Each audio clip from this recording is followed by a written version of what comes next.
नजर एक बाजार पे डालते हैं पहले, और इस वक्त आप देखिए तो सेंचुरी मार्क के निफ्टी 18,375 के ऊपर ट्रेड कर रहा है, लेकिन बैंक निफ्टी 42,903 पौने 200 पॉइंट ऊपर है, लेकिन रिकॉर्ड है इसका, ये मजबूती है। सेंसेक्स में 350 पॉइंट की तेजी है। मिड कैप में भी तेजी है, लेकिन उस तरह से नहीं है जिस तरह से निफ्टी या दूसरे इंडाइसेस में है। एडवांस डिक्लाइन आप देखेंगे तो बढ़ने वाले शेयरों की संख्या अच्छी खासी है। 1700 शेयर्स तेजी के साथ कामकाज यहाँ पे करते हुए दिख रहे हैं। तो बाजार में एक मजबूती का रुझान, दुनिया भर के काफ़ी अच्छे संकेत और खासतौर पे यूएस से जो संकेत निकल के आए हैं वो काफ़ी बेटर यहाँ पे देखने को मिल रहे हैं। निफ्टी के 50 में से 43 शेयर्स में तेजी है। वैसे ही अगर आप देखेंगे तो निफ्टी बैंक के 12 शेयर्स हैं, उसमें से 10 में ज़बरदस्त मजबूत कामकाज यहाँ पे होता हुआ दिख रहा है। टाटा स्टील आज काफ़ी एक्टिव यहाँ पे देखने को मिला, हालांकि वो फ्लैट कारोबार करा, लेकिन उसमें तकरीबन 1.25 करोड़ शेयर्स का वॉल्यूम ऑलरेडी हो चुका है। Apollo hospitals, HDFC life, Tata consumer, Bharat petroleum, ONGC जैसे शेयर्स में मजबूती के साथ कामकाज होता हुआ दिख रहा है। वहीं अदानी इंटरप्राइजेस, भारती, टाटा मोटर जैसे शेयर्स कमज़ोर कामकाज कर रहे हैं यहाँ पे, या फ्लैट से कामकाज करते हुए देखने को मिल रहे हैं।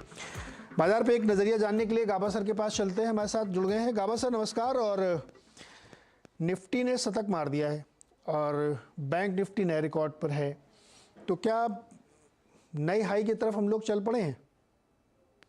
Good afternoon. सब कुछ तो ठीक नजर आता है, लेकिन दिक्कत है 18,400 की और 43,000 बैंक निफ्टी। ये राउंड फिगर है। एफएम एक्सपायरी का डे आज, जैसे कि मैंने 1 बजे बताया था 12:30 बजे के शो में कि ये यहाँ पर मुझे लगता है कि यहाँ पर थोड़ा रेजिस्टेंस है, क्योंकि एक्सपायरी है।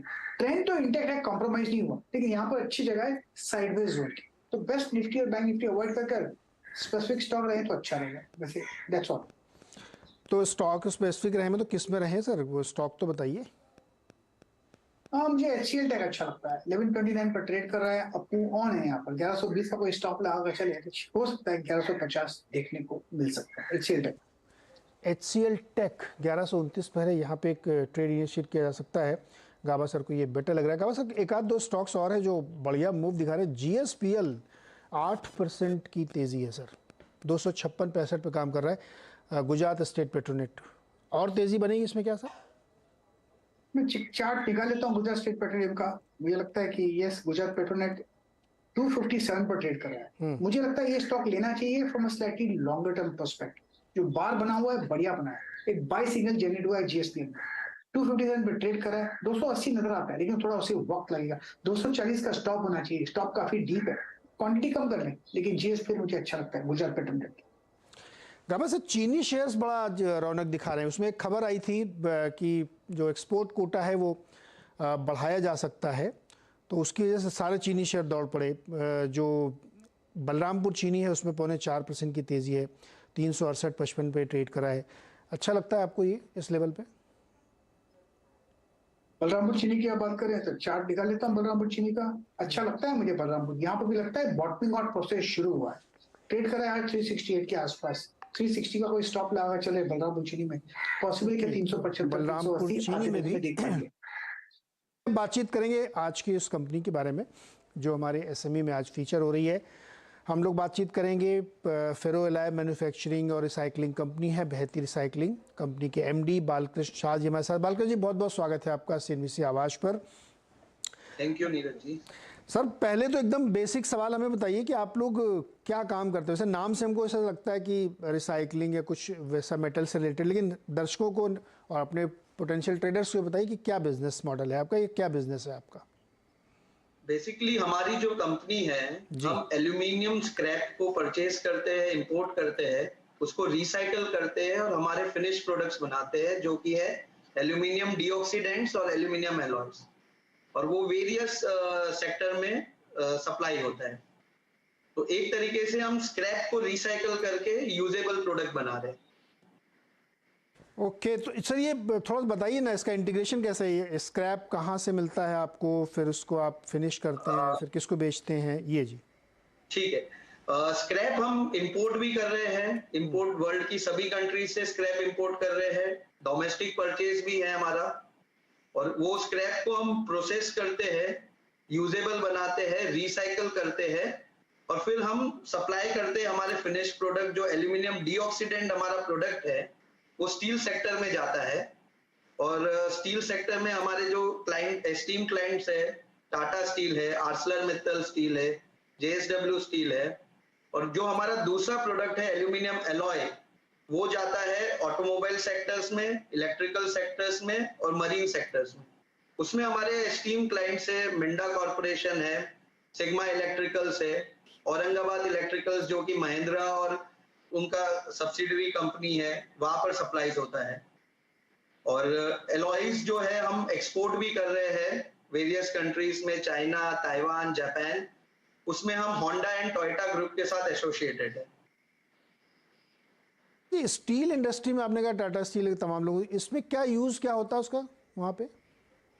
वो अपना जब मॉल्टन स्टील बनाती है, मॉल्टन स्टील जब होता है मॉल्टन फॉर्म में स्टील, तो उसमें से इम्प्योरिटीज एंड गैसेस रिमूव करने के लिए वो एल्यूमिनियम डीऑक्सीडेंट्स को यूज करती है, जो कि हम सप्लाई करते हैं डिफरेंट फॉर्म्स में, क्यूब्स के फॉर्म में, एल्यूमिनियम शॉर्ट्स के फॉर्म में, नॉच बार्स के फॉर्म में। तो बेसिकली उनके लिए डीऑक्सीडेंट है, oxygen and gas remover steel में से। ओके, तो डीऑक्सीडेंट के तौर पे उसको वो यूज़ करते हैं। और आपने बताया कि ऑटोमोबाइल, इलेक्ट्रिकल, कास्टिंग, स्टील, तमाम इंडस्ट्रीज आपके यूज़र्स हैं जो आपके इस प्रोडक्ट को यूज़ करते हैं। कितनी कैपेसिटी है सर आपकी?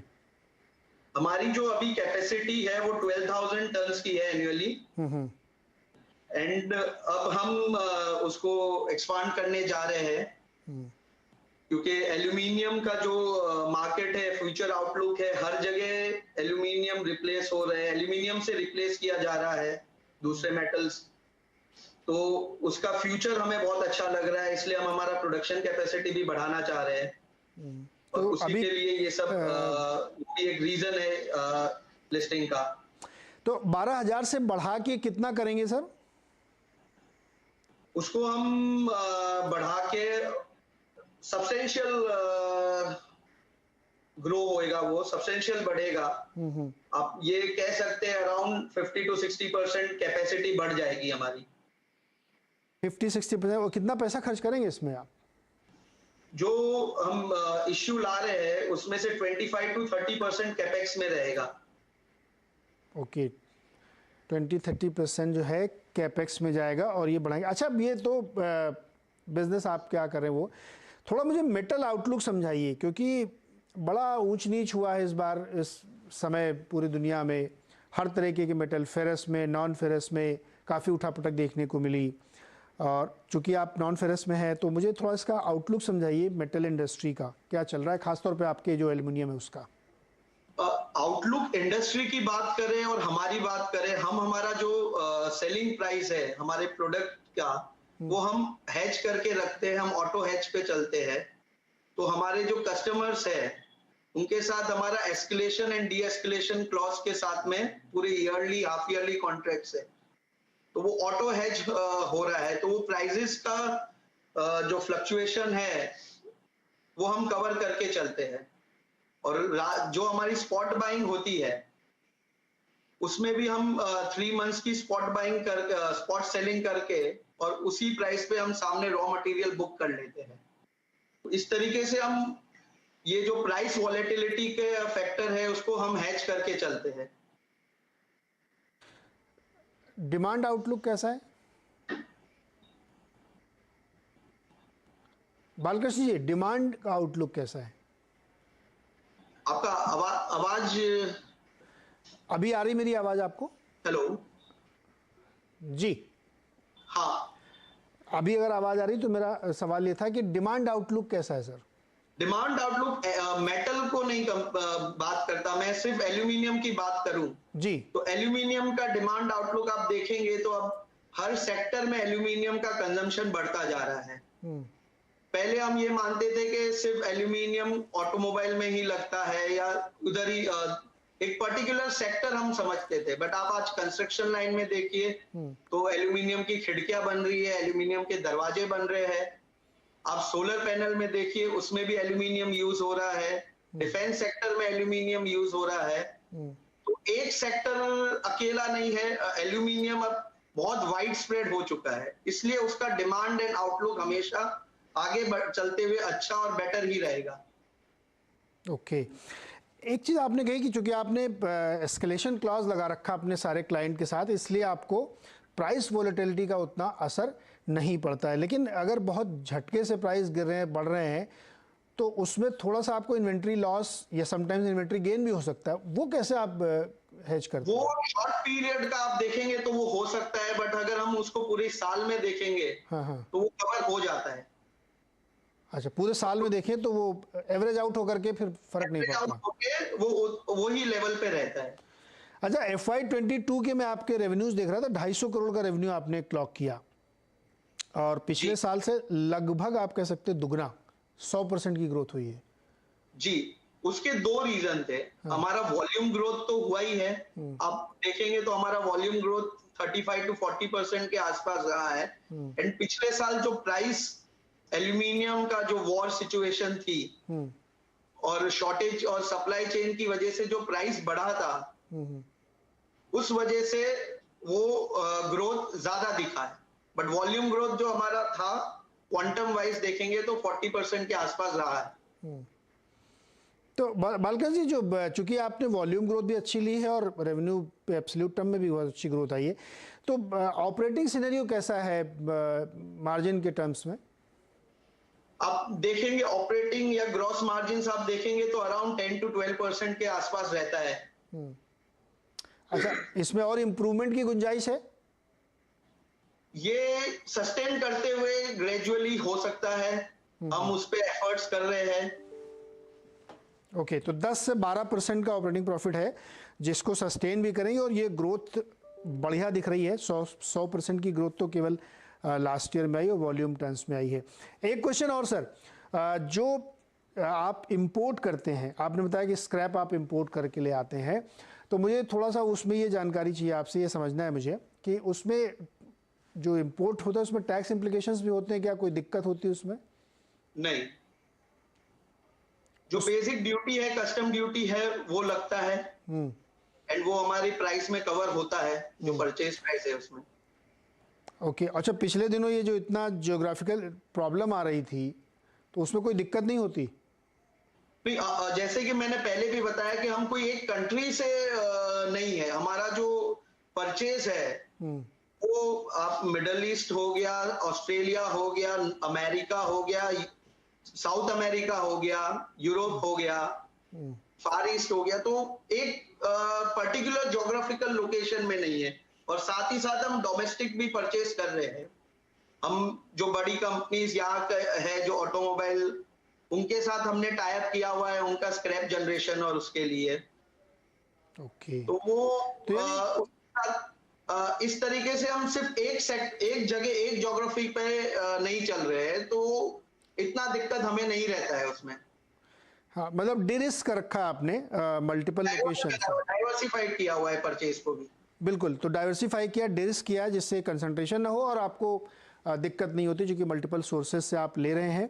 तो बिल्कुल, जो मैं समझ पाया हूँ आपसे बातचीत करके कि आपका जो डिमांड साइड में कोई प्रॉब्लम नहीं है, ऑपरेटिंग मार्जिन 12% पे आप कह रहे हैं आप मेंटेन करेंगे, और रेवेन्यू ग्रोथ आपकी पिछले साल तो बहुत ही शानदार रही है और आगे भी ये बनी रहने की संभावना यहाँ पे है। और सबसे बड़ी चीज़ कि प्राइस एस्केलेशन या ड्रॉप को आप मैनेज कर लेते हैं, क्योंकि आपने एस्केलेशन क्लॉज लगा रखा है। बिल्कुल, वही हमारा यूएसपी है और वो उसको लेके हुए कंसिस्टेंट क्वालिटी के साथ हम जो भी हमारे वेंडर्स है, कस्टमर्स है, हम पिछले 2 डेकेड से ज्यादा से उनके साथ एसोसिएटेड है और हम उनके प्रेफर्ड वेंडर रह रहे हैं। तो वो लोग ये कहते नहीं, अरे भाई इतना ज़्यादा एस्केलेशन क्लॉज क्यों लगा रहे हैं, बढ़ाने घटाने में कुछ आपत्ति नहीं करते?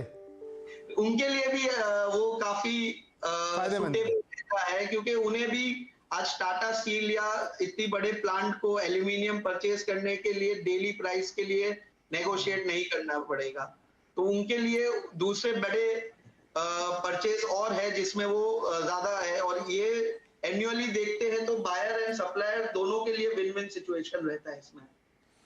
परफेक्ट बालकृष्ण जी, अच्छी बातचीत रही और बेहतर शुभकामनाएं आपको आगे भविष्य के लिए। और जिस तरीके से डिमांड सिनेरियो है डोमेस्टिक भी और इंटरनेशनली भी, तो कोई दिक्कत यहाँ पे देखने को नहीं मिल रही है। बहुत बहुत शुक्रिया बहती जी हमारे साथ जुड़ने के लिए, और बहती शाह जी हमारे साथ जुड़ने के लिए। कंपनी का नाम है बहती एलॉयज और ये एक समी कंपनी है जो अपने आप को ग्रो करने की कोशिश कर रही है। चलिए आप एक छोटा सा ब्रेक लेते हैं। ब्रेक से वापस जब आएंगे तो हम लोग एक बार बाजार पर नज़र डालेंगे, जहां पे 100 पॉइंट से ज़्यादा की मजबूती निफ्टी में देखने को मिल रही है।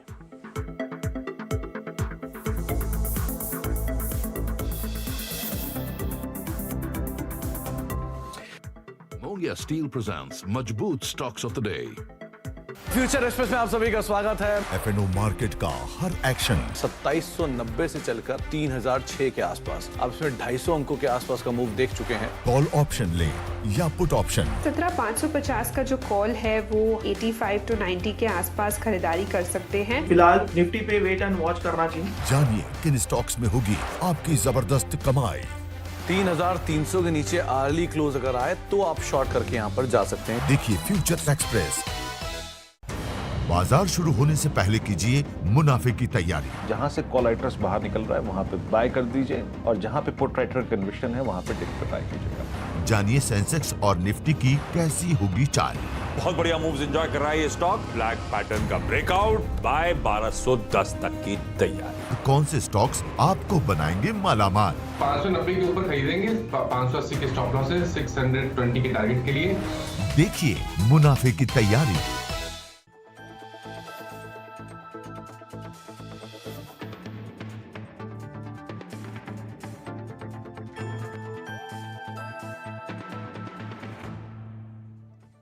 टैक्स बचाने का हो टेंशन, या फिर पेचीदे टैक्स नियमों की उलझन, अटका हो रिफंड या मुश्किल में फंसा हो आपका रिटर्न, हर मुश्किल सवाल का आसान जवाब है टैक्स गुरु, जहां आप ना सिर्फ अपना टैक्स बचाते हैं बल्कि हम टैक्स की उलझनों को सुलझाने के गुर भी आपको सिखाते हैं। नमस्कार, मैं हूं लक्ष्मण राय और आज आपके सवालों का जवाब देने के लिए हमारे साथ हैं जाने माने टैक्स एक्सपर्ट शरद कोहली साहब। सर, आपका स्वागत है CNBC आवाज में। हमने देखा है कि विदेश में रहने वाले भारतीय अपने घर पे परिवार को, माता पिता को पैसे भेजते रहें, लेकिन इन दिनों विदेश में पैसा भेजने का चलन बढ़ता जा रहा है। अगर रिजर्व बैंक के आंकड़ों को देखें तो पिछले 8 साल में बाहर भेजे जाने वाली रकम में करीब 280% से भी ज्यादा की बढ़ोतरी हुई है। अब सवाल उठता है कि जो लोग बाहर पैसा भेजते हैं क्या उनको भी टैक्स देना पड़ता है? कोहली साहब, सवाल जायज है कि नहीं? बिल्कुल जायज है। और लक्ष्मण, पैसा लिबरलाइज रेमिटेंस स्कीम जो चलती है 2.5 लाख जो 2020 में शुरू की गई थी। जी हाँ, प्रति भारतीय ने, स्कीम तो पहले से है, उसकी लिमिट चेंज की गई। प्रति भारतीय प्रति वर्ष आप $2.5 लाख तक एक साल में भेज सकते हो। लोग इसका भरपूर फायदा उठा रहे हैं, पढ़ाई लिखाई के लिए, लोन लेने के लिए, निवेश करने, लोन देने के लिए, निवेश करने के लिए, वगैरह वगैरह। तो देखिए, आप जब पैसा भेजते हैं तो 7 लाख रुपए, लक्ष्मण एक लिमिट नोट कर लीजिए, अगर 7 लाख रुपए से ऊपर की रकम बन रही है, और ये लक्ष्मण इंटरेस्टिंग बात है, 7 लाख जब तय की गई थी $10,000, जब रुपया $70 पे होता था, ये तब तय गई, पर अब लिमिट अभी भी 7 लाख है। तो अगर 7 लाख से ऊपर आप जाते हैं, इफेक्टिवली लिमिट कम हो गई है। हाँ, इफेक्टिवली देखा जाए तो बिल्कुल कम हो गई है। तो अगर आप 7 लाख से ऊपर जाते हैं तो उससे ऊपर जो भी अमाउंट होगा उस पे बैंक आपसे 5। स्वागत है एक बार फिर से आपका। और जैसा कि हमने कहा था कि निफ्टी सेंचुरी मार के खड़ा है, अब उससे आगे तो बढ़ो भाई। 114 रन बना लिए आपने, उससे थोड़े आगे जाना चाहिए। वीरू के पास चलते हैं। वीरू, 381-82 के आसपास चल रहा है, नज़र कहाँ है आपकी?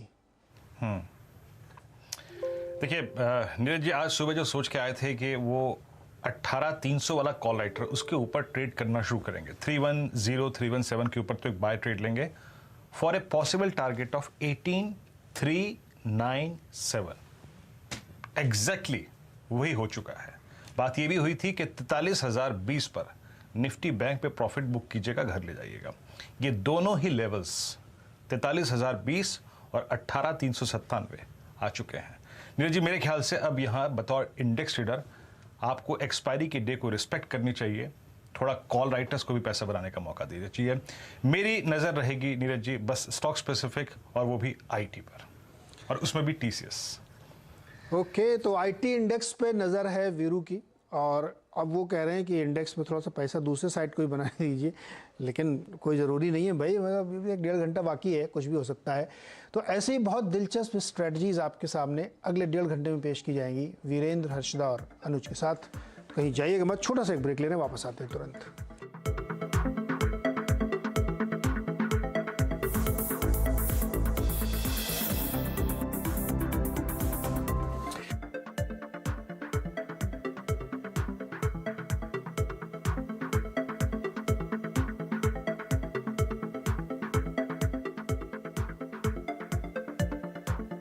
Mongia Steel presents Majboot